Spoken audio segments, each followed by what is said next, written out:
ka na ba? Alas 6 na ng gabi. Travel well na. Travel well.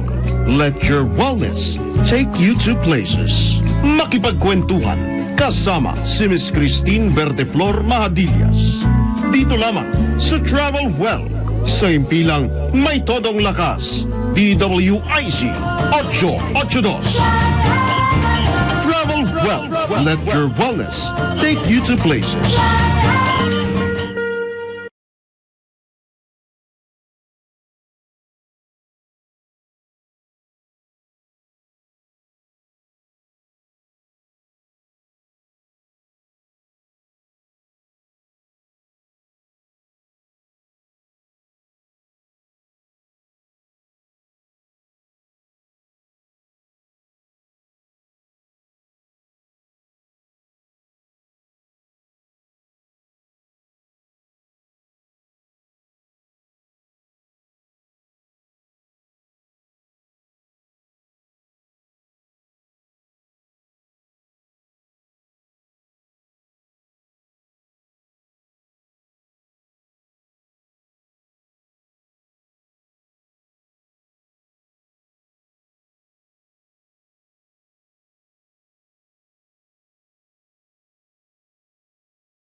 Hi! Good evening! Good evening! Ayan, nakamask pa ako. Kunwari lang. Kasi gusto ko lang i-share sa inyo, this mask is from Zamboanga. We call it, yakan. From director ng tourism. Si Miss Chrisma, hello! Anyway, di ba ang ganda? Maganda. Good evening! Good evening, good evening, our dear audiences. Yung mga nasa kani-kanilang mga bahay at for those na pauwi pa lang po from their work, from their offices, yung natatraffic ngayon. Hello, hello, good evening. So, this is Travel Well, DWIZ 882. Ayan po, napapanood po tayo sa ating Facebook Live, DWIZ 882. Tayo ay napapanood also via test broadcast sa Digital Free TV ng IZTV. Available rin kami sa digital TV devices at TV receivers. So, manyari po lamang scan ang inyong digital TVs at channel boxes upang mapanood ang IZTV. Alright! Ayan, magandang gabi po sa inyong lahat. Miss Ida G, thank you for always promoting Travel Well. Ayan. So, tayo magkakasama na naman for the next hour. And then we have a lot of good things to share to you this Monday evening po. Ayan. So, kumusta ang inyong week as we start the week? Right? Kumusta po yung inyong rest for the Saturday, Sunday? It's 62 days before Christmas. Malapit na ang Pasko. Ayan, 2 buwan na lang. It's Christmas time na. Ayan. So, magandang gabi po ulit. This is Travel Well. Let your wellness take you to places. So, as we search, excited po kami i-share sa inyo ngayon yung feature namin ngayon because may mga lugar talaga sa Pilipinas. There are really good destinations, wellness destinations in the Philippines na hindi pa talaga masyadong nade-discover or kumbaga hindi pa napopromote na kumbaga, 'di ba, yung sinasabi natin, there are a lot of islands in the Philippines. Hindi lang islands, but we have also great mountains, volcanoes, and all in all parts of the world. Kanina when we were showing the video, ayan, 'di ba, ang ganda. So, ito, this is saan ba? Gusto nyong hulaan? May contest tayo last time, pero ito kasi hindi ko napapahulaan kasi kanina we already featured. Ito po yung The Farm in San Benito, Batangas. Ayan. 'Di ba? For sure, naririnig nyo na yung The Farm, San Benito. Kasi mostly, it's being featured din ng mga celebrities. But then, that's why we are really quite curious about what's in San Benito Farm. Bakit marami ang pumupunta doon? Ayan. So, we've tried to visit the place. Well, it just so happened that we are celebrating, di ba? Well, this month of October po kasi we are celebrating in a way yung National Mental Health Awareness Month. Ayan. So, San Benito, the farm, is one of the sponsors of upcoming activity or event tomorrow in support of the National Awareness Month, National Mental Awareness Month. So, National Mental Health Awareness. So, di ba noon, parang masyadong tabu yung pinag-uusapan natin yung mental health. Oo. So, I think ngayon, mas open na yung, mas aware na yung ating mga kapatid, and even like mostly our friends are conscious na when it comes to mental health. We are more conscious after the pandemic. Mas naging conscious yung mga tao when it comes to taking care of our health, not only our physical health but also our mental health. So it's good to have like sponsors of such kind of activity na tomorrow pa lang actually pala sa SM Ora, no, yung National Mental Wellness Summit. Because one of our friends is also a speaker. Well, hindi pala one. Two of our friends are speakers ng wellness, National Mental Wellness Activity tomorrow. So, si Doc Ben Valdecañas. Hello, Doc Ben. Tomorrow, I'll be seeing you. And si Miss El Ada, Emmanuel Ada. She will be one of the speakers also. And of course, the doctors of the farm. Well, it's good to have the support group when it comes to mental health. Kasi dati nga sobrang tabu yung topic po about mental health.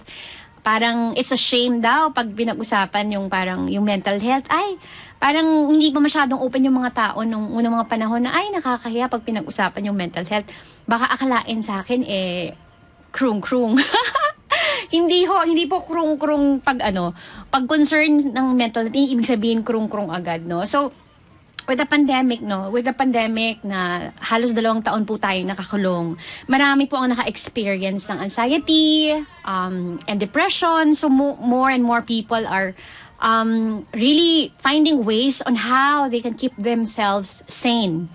Sane when it comes to, yun nga, mental health po. Kasi 2 taon ba naman nakakulong ka, no? So parang, it's not really easy, especially that if you are also worrying about your future.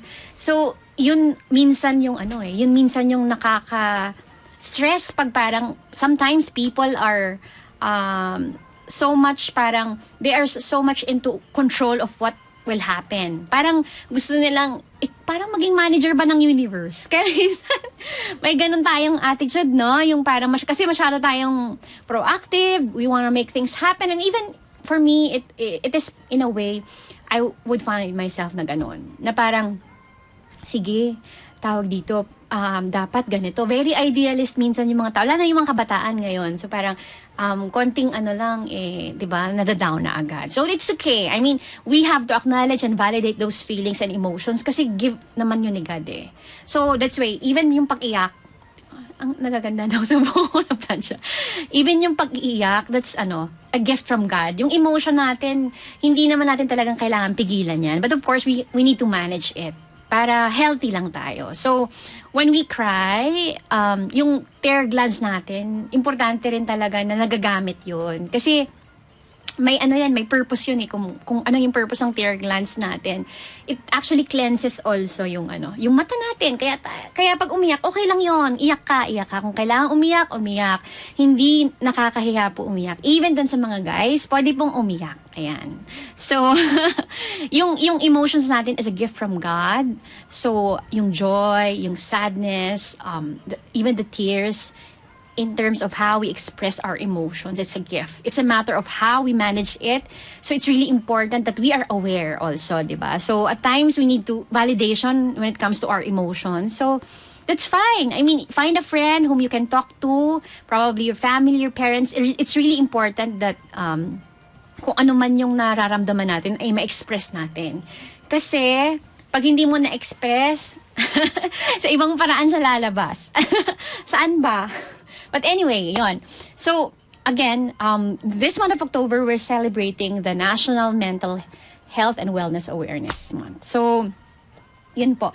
Kanina, when we were sharing to you the video, napakaganda ng place ng The Farm. So, The Farm is one of the pioneer when it comes to wellness, when it comes to medical integrative wellness. So, nakakatuwa, na I think in Asia, kung mapapansin niyo, based from the research, si Thailand is known for such parang medical wellness destination when it comes to one of the best places when it comes to wellness. Ngayon, ang The Farm can offer all the technology that they have, and even this science integrated with the source of hilot. Meron silang ganon. So, anyway, I'll be sharing to you the experience kasi we last weekend we went there ni Derek para nga makita namin what's in it ba in The Farm San Benito. Because they were saying ay mahal mahal daw dyan. Hindi, actually hindi. There are programs now that is value for money, meaning more accessible. So it's just a matter of probably prioritizing. Let's say, 'di ba, usually tayo on a yearly basis, meron tayong tinatawag na executive check-up, yun. So actually, it's a good thing. It's really a good thing to probably allot portion talaga of your resources para sa health natin. So bago pa magkaroon ng malalang sakit, like even cancer, there are preventive wellness modalities na ginagamit ang The Farm. So anyway, before I get more excited about it, we will be back. We'll just have a short break. So I'll see you again. Travel well. Travel well. Let your wellness take you to places. Kasama si Miss Christine Verdeflor Mahadillas.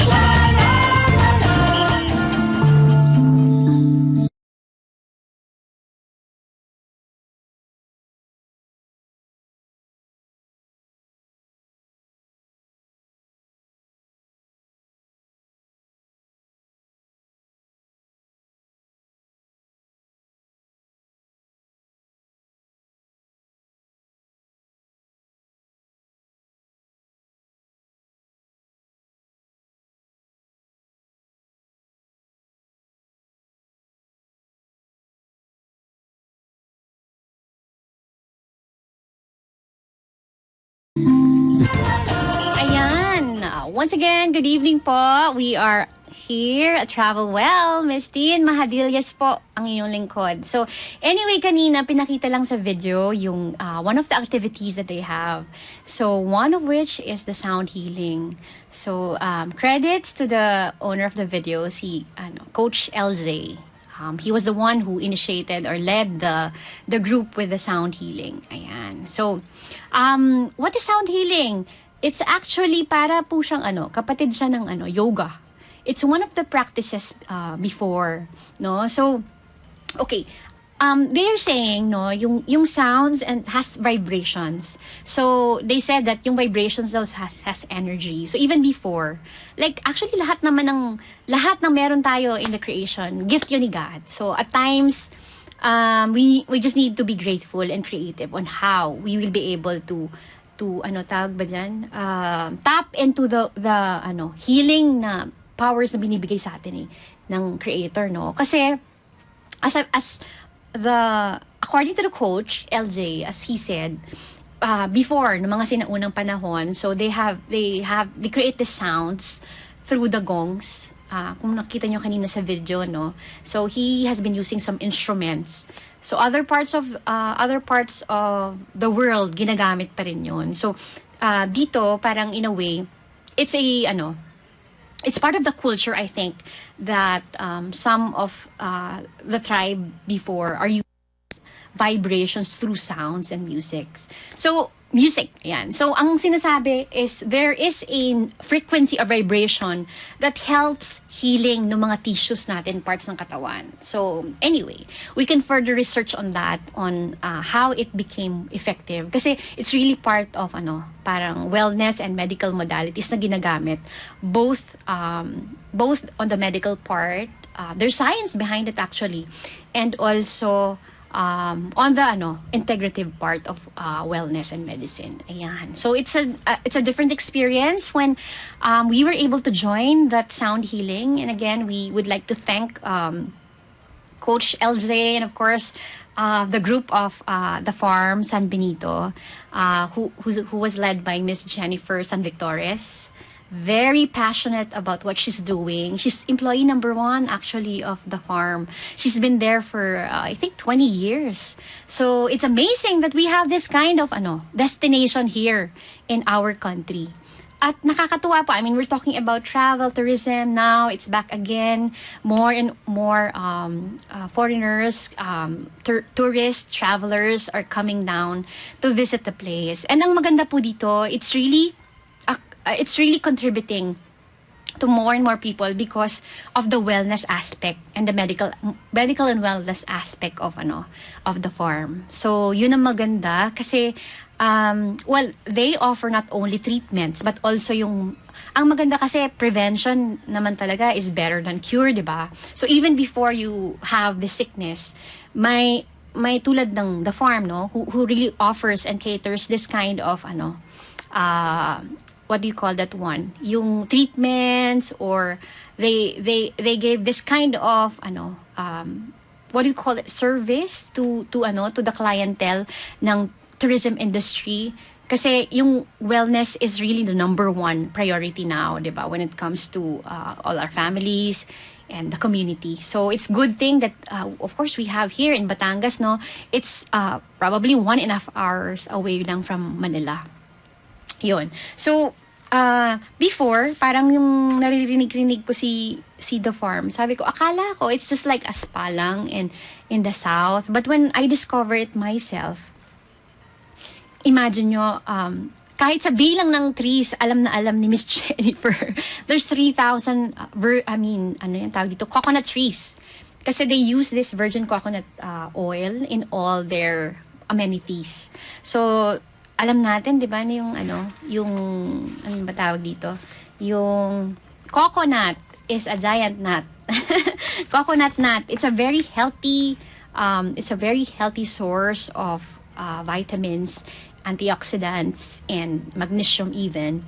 That's why yung amenities nila when it comes to bath, the oils that they use, they are using the virgin coconut oil, which is I think one of the number one product ng South ng Batangas. Ayun. So napapalibutan po talaga siya ng coconut trees yung The Farm. So again, we were sharing this one because this is related to the National Mental Wellness Summit that is happening tomorrow actually in SM Aura.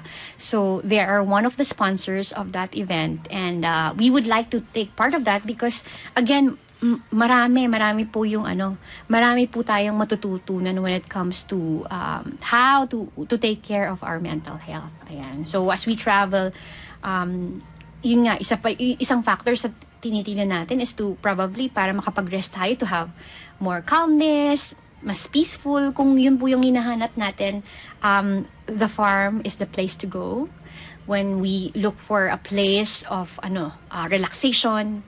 It's really a life transformative healing holiday, sabi nga ng The Farm. Ayun. So anyway, there are a lot of modalities that they are using. Pero siguro sa mga susunod na pagkakataon, i-share natin yung kung ano yung mga na-offer pa ng The Farm. Probably we can guest one of their doctors in the upcoming sessions natin or program.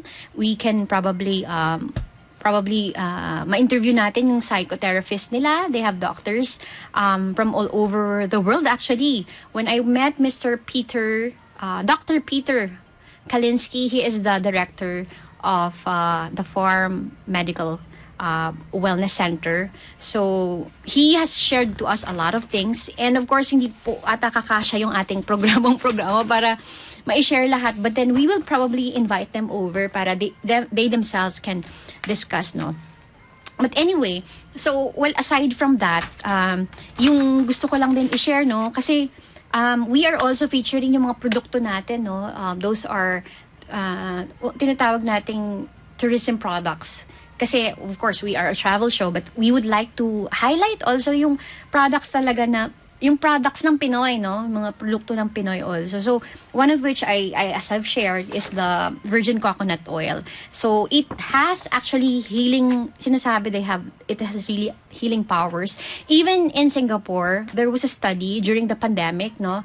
During the COVID season, the ingredients found in the virgin coconut oil, it has a very potent and a strong antioxidant its antioxidant level.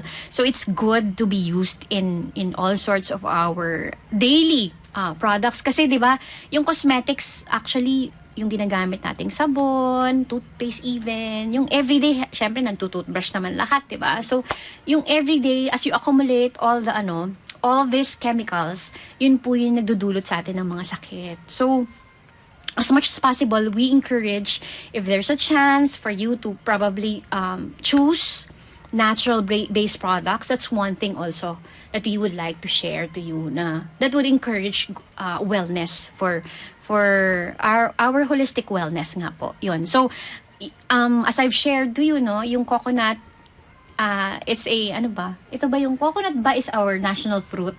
Engineer. Nakalimutan ko, pero mamaya i-google ko. Pero maraming coconut ang Pilipinas. But then, the reason why I'm sharing this one, kasi di ba, na-share din doon sa isang talk, no? The good thing about it, there are wellness talk also doon sa the farm. So when you go there, it's not just only a vacation, but it's a total wellness experience. So when I attended one of their wellness talks, so they were discussing about the use of natural-based products, so which is really very much important.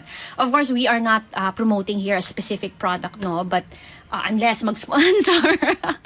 hello, yung mga gusto. But anyway, it's fine. We're talking about how we can empower our people and educate our people through this program, no. It doesn't have to be like a branded thing, but what we are saying here is that natural-based products are good for our health. As I've said, every day. Di ba, every day po, syempre nagtutoothbrush kayo 3 times a day for sure, no? Yung iba, 2 lang, no? But anyway, as we use it, yung sabon, pag umaga, maliligo, di ba? Mag-shampoo, mag-conditioner, magpupulbos, lahat po yun may chemical. So, minsan di natin naiiwasan, minsan ginalakihan na natin yung mga brands like, di ba? Yung mga brands ng baby pa lang tayo, ginagamit na natin. Like, cologne, mga perfumes. So, as we grow, imagine mo kung ilang taon na tayo, kung 40 years na ginagamit natin yung chemical-based na toothpaste, chemical-based na sabon, o paano na, di ba? So, I think, we really have to realize na this, in a way, contributes, diba? Yung chemical na pinapasok natin sa katawan natin are, ang tawag dito, free radicals. So, it causes a certain amount of not so good, tawag dito, chemical siya eh. So, definitely, it will really affect both our physical well-being, our emotional well-being, and even our mental well-being. So that's one thing that I learned from that. That's why I'm sharing to you. So as much as possible, if you have options to use like a natural-based product, we would encourage you. So, for example, VCO, we are blessed with VCO. Kahit siguro sa likod ng mga bahay nyo, merong merong mga tawag dito, coconut trees, coconut nut. Yun. So, better yet if we use those kind of natural-based products. Mas nakakaganda po yun at nakakabuti sa ating mga skin, katawan, and even the internal, not only our external part, but then internal, importante po yun. So yun. And before we proceed, again, we will just have a short break. Travel well! Travel well. Let your wellness take you to places. Kasama si Miss Christine Verdeflor Mahadillas. Good evening again. This is Mahadillas, Christine Verdeflor Mahadillas. Every 6 p.m. to 7 p.m. travel well. So nakita niyo po kanina yung Flenash. That's the National Mental Wellness Summit. Yes, yun. So we will be attending that one. So it's good to have this kind of activities and then summit kasi it's really important now really to take care of our mental health, 'di ba po? Ayan. So for those who are watching, hello po. Hello. Yung nasa ating Facebook. Ayan. Sorry po, minsan hindi ko kayo nare-replyan agad kasi po nasa live tayo ngayon. But then, as much as I can, I will reply po. Ayan. Hello po, Papa Sai, Mama Jo. Hello po, good evening. Ayan po, ayan. Thank you for tuning in to our DWIZ Otto Does Travel Well every Monday, 6 to 7 p.m. Ayan. National Mental Health Summit 2022. 2022. Ayan. #Find Hope. So, this activity is on October 25 to 26. Tomorrow po yan sa Samsung Hall. So, for those who want to, to participate and take part of it, sige po, punta po kayo. This is just in SM Aura in Taguig City. Ayan. So, it's good thing, no, that there are companies, there are private and government institutions that is supporting this kind of, activations or summit. Ayan. Kasi nga, yun nga, again, parang tabu sa kanila yung pag pinag-usapan yung mental health. Pero ngayon, dapat po mas aware tayo talaga sa ating mga mental health. Yun. So, again, tomorrow, I think in the morning, magsa-start 9 a.m. ang National Mental Health Summit. So, it's being supported also by the Department of Health. Ayun, Department of Health pala. Ayan. So, again, DOH, kudos to this event. So, we would like to, give a congratulations for coming up with this kind of event. Hopefully, it will be a consistent activity that you can offer on a monthly basis, no? So, sorry. Yun nga po, marami po sa mga probably kaibigan natin, even kapamilya na who are experiencing. Minsan hindi tayo aware. So, siguro it's good to check on our friends, our family members. Baka mamaya they're already experiencing anxiety po or depression. At times, minsan hindi sila aware na they're going through this kind pala. So, it's good that paminsan-minsan we check on them po, no, na akala natin okay lang, akala natin kayang-kaya na, naman parang parati naman nakatawa si Nonoy tsaka si Nene But you know what? At times, nakatago dun sa mga tawa nung taong nadidepress or anxious or may anxiety, yung sakit nila. So, it's a good encouragement for them if in a way, kukumustahin natin, kakausapin natin. At times kasi, parang, yung iba, emo lang naman yan o drama yan. Pero actually, hindi siya biro, actually, yung depression And this kind of illness, actually, hindi rin na naman nila gusto yon. So, I was able to experience that kind of situation na I have a friend or even like who underwent that kind of depression. And one of which nga, di ba po yung isang guest natin last 2 months ago, si Miss Angelia Ong. She's Miss Earth, no? And she is generous enough to share her experience about, yun nga po, yung depression niya last year. But marami po talaga ang nag-go through ng depression and anxiety last year. And even like 2020 during the pandemic. So, siguro paano natin maiiwasan yung depression? Sige, pag-usapan natin, paano naiiwasan at paano madadiagnose yung depression. Ayan. So, usually po, yung tao daw na depressed, ang nangyayari, there are different symptoms kung paano mo malalaman kung depressed yung tao. So, at times, mood changes, number one. There are mood changes, meaning bigla na lang magagalit, or bigla na lang down. Maya-maya, kunwari, okay pa lang, tapos maya-maya, parang nakamuyungko na, alam niyo yung muyungko. But anyway, yun. So, it's parang, yung mood swings are present parate. So, parang, sabi nga nila, at times, for those people who are expressing anger, all the more they need love, all the more they need attention. So, kung mapapansin natin, well, kahit siguro sa bata, for example, pag kunwari, ako, syempre, I don't have a kid, but of course, I learn also from reading books, from observing from the kids of our friends, from the stories of our friends who has kids, and even, maraming resources naman yun nabasa ko nga po sa isang reference, when, let's say, a child, sabihin na, example lang na lang, when a child expresses anger, merong pinanggagalingan yun So, all the more that person, or even a child, or that adult, needs more attention and care. So, maging aware tayo na, for sure, kung sobrang nagalit lang out of the blue. Syempre, hindi naman talaga po normal yon, pero may pinanggagalingan yon. So, if that person or even that kid, we are able to help them process what they're feeling, and if they're able to express their emotions the right way, or by allowing them to express it, na parang minsan mahirap kasi na sinasaway natin agad, or even the adult, no? Tama na, sabihin natin, ang arte naman, tigilan mo na nga yan, yung mga ganon. But anyway, again, yung emotions natin, gift yun eh. And at the same time, we really need to express. Of course, hindi natin papabayaan na parang mag-breakdown. So, ibig ko lang sabihin na as we probably experience grief, sadness, or even the temper of anger, yung ganon. So, syempre, ayaw naman natin magkaroon ng anger management issues. So, ang sinasabi natin, yung pag ganon, for example, for sure kayo siguro in your family or sa friends ninyo, merong bugnutin or parating bigla na lang magagalit. So, I think that person needs aside from the usually advice at agad ang binibigay natin eh.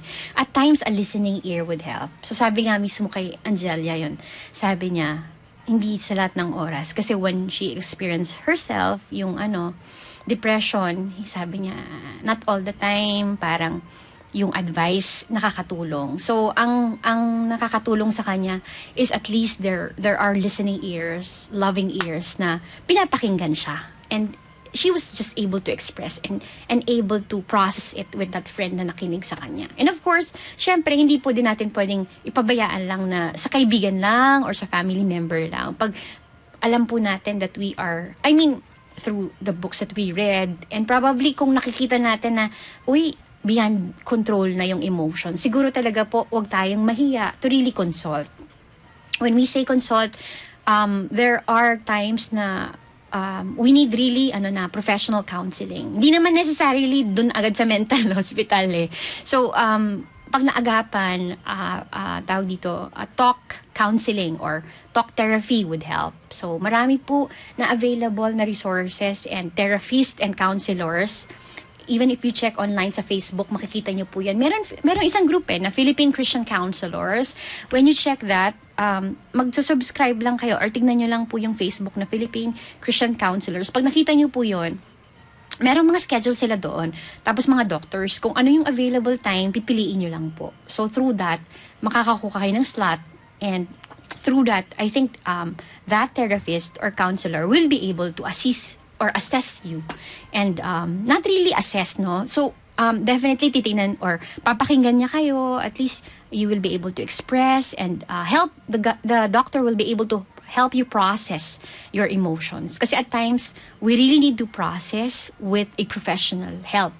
Kasi at times pag walang help or walang intervention ng medical professional, or even yung kahit sabihin nating early stage of friend, minsan kasi kung anong iniisip natin, akala natin yun yung totoo.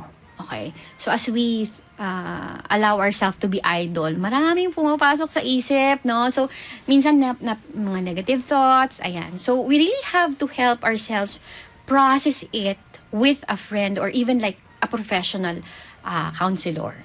Kasi at times, akala natin kung ano nasa isip natin, yun na yung totoo. But actually, hindi. Minsan, our feelings, our emotions are deceiving. Ayan po. So, it's really true, no? Na akala natin, yung iniisip natin, totoo lahat yun. Maraming ginagamit na lies ang enemies about, what we think. Especially pag idol na. Parang, matagal kang iniisip mo lang, ganyan, nag-overthink tayo. So, of course, yung thinking, hindi naman siya bad. But we really have to choose on whether saan tayo magdudwell when it comes to our thinking patterns, our thoughts. That's why even what we put in our mind and even our body, sabi nga natin, di ba? Sabi nila, what we eat is what we are. And also what we consume in terms of mental consumption. That also affects kung sino tayo, on how we perceive things, on how we are happy or how we are sad or melancholic at the moment. Kasi at times, sa paggising pa lang natin sa umaga, kung negative na, di ba, ang iisipin natin at puro problema, talagang, di ba, mawu-weigh down ka talaga. But then I think it really takes some practice para magkaroon tayo ng great gratitude, no, sa pagising sa umaga. It's good that we choose to be grateful na nagising tayo, that we have our family with us, that, you know, we have even work, we have some food and roof over our head.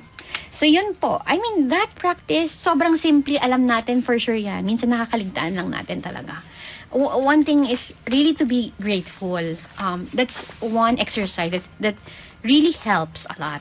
And merong isang nag-share kahapon when I was listening to one of the lecture nung pinakinggan namin na talk. One of the doctors said, no, I will just I forgot actually the name, but one of the doctors said, he is an expert. He is actually a psychologist. One of the psychologists said na for those person who's experiencing depression, one good thing that they can do is number 1, go outside. Go outside. Number 2, look for a place, a depressing place, actually, no? A depressing place wherein, for example, slum area, like yung kung saan nandun siguro yung mga street children, and try to look for someone whom you can help. And in that moment, as you help that person or kid, or binigyan mo ng pagkain, o binigyan mo ng damit, in a split second, mafe-feel mo na, okay, there is a purpose for you. I mean, there's really a value na, di ba, mas makikita mo yung value ng life. And there's really a purpose on why you are here. Living is not only for ourselves, but living is really to serve others. Living is to give to others, di ba? So, whatever you can do for others, serving is one of the greatest thing para magamot po yung tinatawag na depression. So, kasi at times, lalo na ngayon, di ba? So, after the pandemic, you would think about, hindi, normal po yun, no? Na normal naman na mag-isip tayo na, paano na kaya ang future ko? Kasi natigil ako ng work, natigil yung negosyo. I mean, it's a normal thing. But mga kapatid, lahat ng pinagdadaanan natin has a purpose. And for sure, parang nga yung diamond, no? Na pag panahasa ka ng diamond, as you go through the challenges of life, as you go through these pains, for sure you become a better person after you overcome those trials and challenges. So parang nga siyang diamond, 'di ba? Na bago siya naging diamond, kailangan siya dumaan sa pressure para maging diamond siya. 'Yon. So same way, no? I mean, that's a very practical advice dun sa nung psychiatrist na you have to go out, look for a person to help you. That in a way, look for a person that you can help pala. So that in a way will relieve already your feelings of depression. So tama naman at times we probably focus on our problems, on ourselves, more of ourselves. But you know what? We are here on earth to live not only for ourselves, but to live, to love others, and of course, to love God. So, wag nating kakaligtaan yun. So, there are a lot of plans and purpose sa atin si Lord. So, wag nating kakaligtaan na we live not only for ourselves, but we live for others as well. So, yung simple lamang pong pagbigay natin ng, di ba, pagkain. Minsan, yun nga, may pagkain, pero hindi pa tayo thankful dahil kunwari hindi masarap or whatsoever, very little things, but at times hindi natin na-realize some people wala silang makain, di ba? So some people wouldn't have their roof on their head. O tayo, nakakatulog pa tayo sa kutsyon, di ba? Minsan may aircon pa. Ayan. So, those are the things, those are the practical things when it comes to mental wellness, mental health. I think hindi naman po masyadong skyrocket yung mga sinasabi ko dito, but then these are just reminders for us that we really have to take care of ourselves. As we take care of ourselves, one thing that we can do is really to serve others. While with serving others, while giving to others, all the more we are also parang in a way that take care our mental health and our emotional health, or our love tank are being filled up whenever we give. So that's one in sinasabi nga na having a joyful life. As you share your blessing, as you share your resources, it might be massive, big, small, or not. It's a thing whenever you share and you give to others. Ayun po. So, mga kapatid, mga friends, ayan, hindi naman drama itong ating travel well, but yeah, I'm just sharing to you these things because, mental health is really important for us. So again, it's 62 days before Christmas, so we should be happy and we should be, joyful all the time. We choose to be joyful. It's a choice, actually. At times, naghahanap tayo nung makakapagpasaya sa atin, di ba? Minsan, hahanapin natin, ano ba yan? Sa asawa, sa boyfriend, or kung kanino. Kung sinong papasaya sa akin, ganyan. Hindi ganon. I mean, joy and happiness is a choice. You have to really choose to be happy every day. So, hindi po siya nakadepende doon sa nakapaligid lang sa atin or doon sa tao na kasama natin. Kasi mahirap naman na idepende natin yung kasiyahan natin at joy natin doon sa asawa natin or sa kasama natin sa bahay. Minsan kung tayo nga ang bugnutin, di ba? So, it's a choice. It's really a choice every day. As we wake up in the morning, let's choose to be grateful.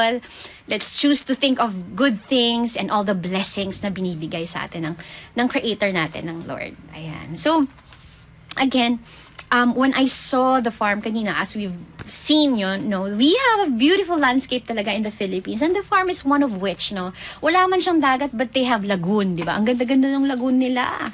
May mga dock, at saka well-preserved talaga po, Kasi parang as it is, yung landscape mismo, natural landscape ng the farm, was preserved. So, that's one good thing na meron si the farm. Kaya pala siya binabalik-balikan. At the same time, the advocacy of the farm is really to encourage holistic wellness. Kaya nga sabi nila, it's a life transformative healing holiday whenever you go there. So, if there's a chance, why not? We really have to invest of our health, no? We have to really invest on our health and our, holistic wellness. So, yung integrative wellness po ngayon, talagang, madalas, naririnig nyo kay Dr. Mario, yung galing na sa New Jersey, it's really being encouraged now. Kasi, di ba, sanay po tayo sa gamot, but you know what? God has given us like these plants. Sabi nga nila, para hindi ka raw uminom ng puro gamot, make your food as medicine. Ayan. So, when you say make your food as medicine, is that, para hindi ka puro gamot sa latter part ng life. Kailangan, ngayon pa lang, we have to watch what we eat. So, ibig sabihin, kung kaya natin kumain ng mga green leafy vegetables, kasi yun po yung nakakatulong sa atin, parang in a way, doon natin makukuha yung vitamins, minerals, probiotics na kailangan natin ng katawan natin. Kainin po natin ng nararapat ngayon. Sa morning, may gulay. Sa lunch, may salad, may saging, di ba? May mga prutas, ayan. Dinner time. Let's not forget na yung needs ng katawan natin nandito lang, nandyan lang sa minsan nasa bakuran nyo lang po, may kamatis, merong sitaw, or kung ano man, malunggay, malunggay is really a powerful green leafy vegetable. Sinasabi nga nila na yung malunggay daw, actually nakakagamot talaga daw yun. So marami pang different kinds of vegetable plants na meron tayo sa bakuran natin. Minsan hindi natin na-realize superfoods tong mga to. So sa susunod pag-uusapan natin yung what is superfoods, ano yung mga superfoods na pwede natin na kainin para to help us in our holistic wellness. Ayan. So anyway, when it comes to sport, definitely yung mental health is really important for us, no? That's why yung swimming, it actually helps the clarity of our mind whenever we do swim. Sige, di ba, next program papalabas naman natin yung the healing power of water and the swim. So, yun po. Again, there are a lot of ways on how we can be holistically well, both our physical health, emotional health, mental health, and all aspect of our holistic wellness. Again, maraming salamat po ang ating tech engineer, June Aguba. Maraming salamat, engineers. Yung ating mga writers, si Abby Malanday and Hannah May Oledan. SocMed, Elaine Di Malanta. Communications Assistant, Micah Cervantes and James De Jesus. Thank you, guys. Maraming salamat. Very proactive sila. Sobrang galing. Like, kahit kakabigay ko lang, ayan na agad, di ba? Next program, Tambalang Magkukuyang with SCWC Connect. Ayan. So, stay tuned po. And again, it's 62 days before Christmas. Coach Clint, hello! And yung mga nanonood sa atin ngayon, both sa YouTube, DWIZ 882, Facebook, maraming salamat. Antabayan niyo po kami sa mga susunod pa naming programa weekly, 6 to 7 p.m., Travel Well. And sa Digital Free TV, ICTV, mapapanood niyo rin po kami. And of course, in our radios, DWIZ 882. Maraming salamat, Coach Clint. And maraming salamat doon sa mga nanonood din po, yung nasa Korea pa, Lala, hello, and family. Of course, yung mga nasa iba-ibang parte ng lugar sa Pilipinas. Sa Bicol, of course, ang aking mahal na, Sinilangan. Mama Jo, Papa Sai, hi Belle. Hi, of course, Saron, Micaela, hello. And happy birthday pala kay Ina. Happy birthday, Ina. Ayan, ang aking mga magagandang pamangkin. Of course, kay Brother Josar, ang kanilang daddy. And Sasha, hello. And of course, Ethan, baby Ethan, how are you? Sophie, hello. Summer, and Sandy. Ayan, ang dami kong mga pamangkin. And I'm so happy to have them. And of course, Mahadilos families and Verdiful families, sina Auntie Ling, Auntie Annie, hello there. And I have time to say hello, sina Auntie Teresita Liaban in Cavite. Maraming salamat, sina Dom, hello. Nasa Bicol ngayon, I think mag-open ngayon ng SM Sorsogon. God bless sa opening ng SM Sorsogon. And for those people in Sorsogon, kumusta po yung mga taga-Bulusan dyan, sina Angel Bartelet, sina Miss Veron, of course, Mayor Gazaico. For sure, next time, we will be featuring Bulusan, one of the best islands in the country. Ayan. So, once again, maraming salamat. Good evening. Again, yun nga po, we have to take care of our health, and it's really one way of giving praise and being grateful kung anong binibigay sa atin ni Lord, because our body is the temple of the Holy Spirit, a temple of God. And once again, thank you so much. This is Miss Christine Verdiflor Mahadilla, sumasa inyo. Travel well, let your wellness take you to places. Good evening! Sumainyo ang pinakabagong programa sa DWIZ hanggang sa susunod na Lunes, alas 6 hanggang alas 7 ng gabi. Travel well. Let your wellness take you to places.